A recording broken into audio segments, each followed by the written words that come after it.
Hey everybody, Israel Balderas here, and today with The Beacon, we have a gentleman who is going to put today's historic moments in a historic perspective.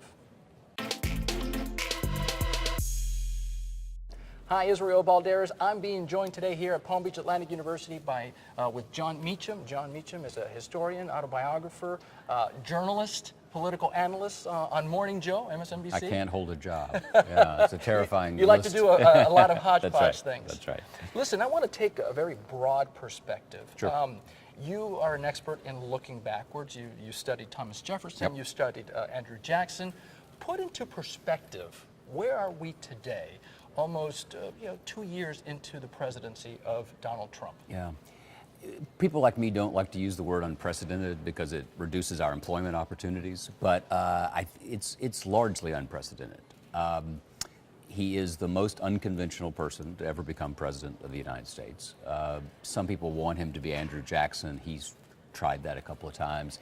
Didn't really work. By the time Jackson became president, he'd been a prosecutor, a judge, a congressman, a senator, had run for president, had been a general, so it's not really the same thing. They both have good hair, so there is that.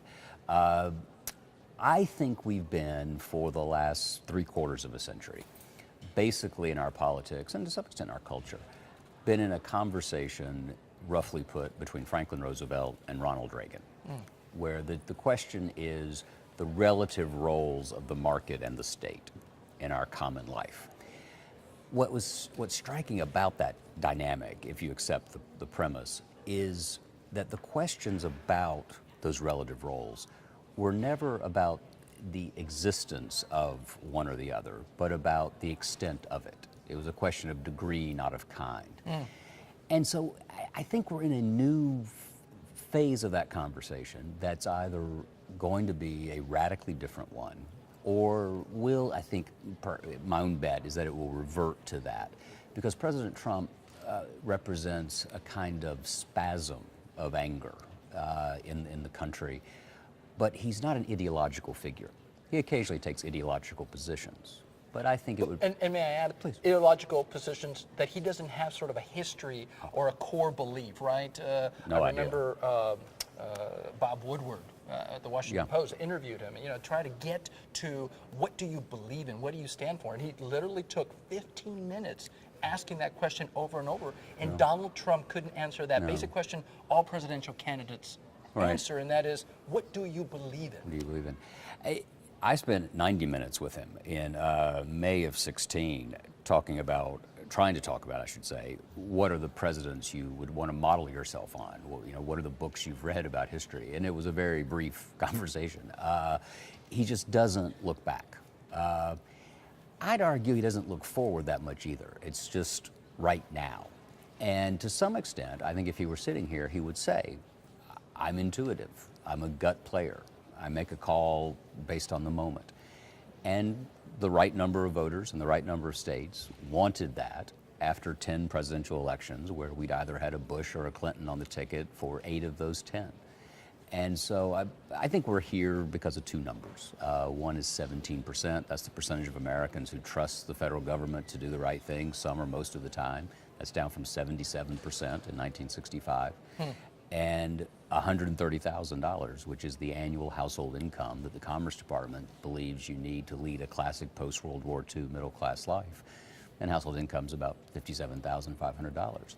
So you have a distrust of institutions. You have people who don't feel that their future is as secure as it might have been under presidents of both parties. And so the other part of this, I think, is to some extent a lot of folks said, well, if Washington's going to act like professional wrestling, we'll send you one. We'll send you a professional wrestler and see what happens. Let me throw out another number for you, 81%. That's the number of people self-described evangelical Christians, right, who voted for Donald Trump. This was a man who twice divorced. Now we are learning more about his shortcomings when it comes to marriage. More than we want to know. and yet the support among the evangelical community is pretty amazing. Now, you wrote a book, American Gospel, talking about the Founding Fathers and the role of religion in politics today. Right. If you had to add a chapter to that book with regards to the evangelical support for Donald Trump, how would that chapter look? Well, it would have great art. But besides that, I think basically the evangelical movement, very broadly put, so we're talking in general terms, basically decided that the Supreme Court was worth everything else. And that was their decision. I hope it's worth it in the end for them when they look back. I actually think it's a good thing in public life that we follow the admonition of the gospel not to cast the first stone. I think that that's a positive development. So is it more like A Man for All Seasons, right? Sir Thomas More, but for London, for England, is it but for Gorsuch, Yeah, we will put so. all our concerns to the side. Or Paris is worth a mass. Okay. Right. Yeah, but don't you think? I mean, there's a scholar at Messiah College I was talking to not long ago who's actually used the phrase "court evangelical," and he meant Supreme Court. I thought he meant that it was sort of around the courtiers, people who are attracted to power. People, very interesting evangelical leaders, and this is in that book, which was written, God help us, 12 years ago, a long time ago now, who worried that if religious motivation was one central orientation in public life, they worried that it would be ultimately corrupting in some way, that the power of the state and the power of the church, if you look at history at all remotely, have always ultimately not mixed very well.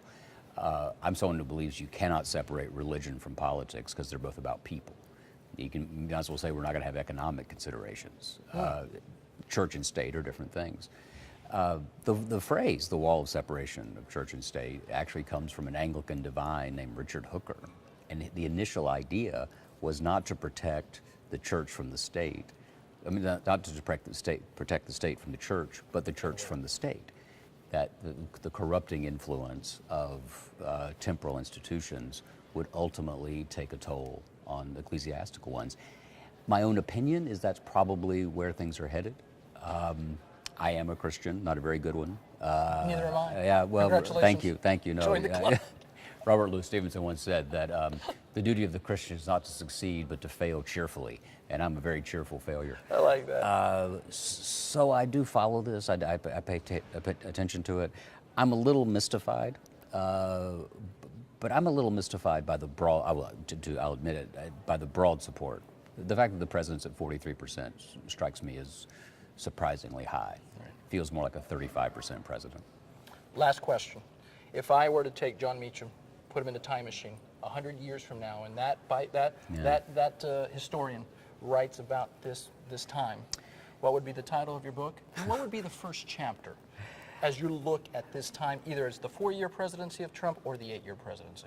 Yeah, I had a friend who said when it happened, we know this is a chapter in the book, The Decline and Fall of the American Empire. We just don't know how far toward the back it is.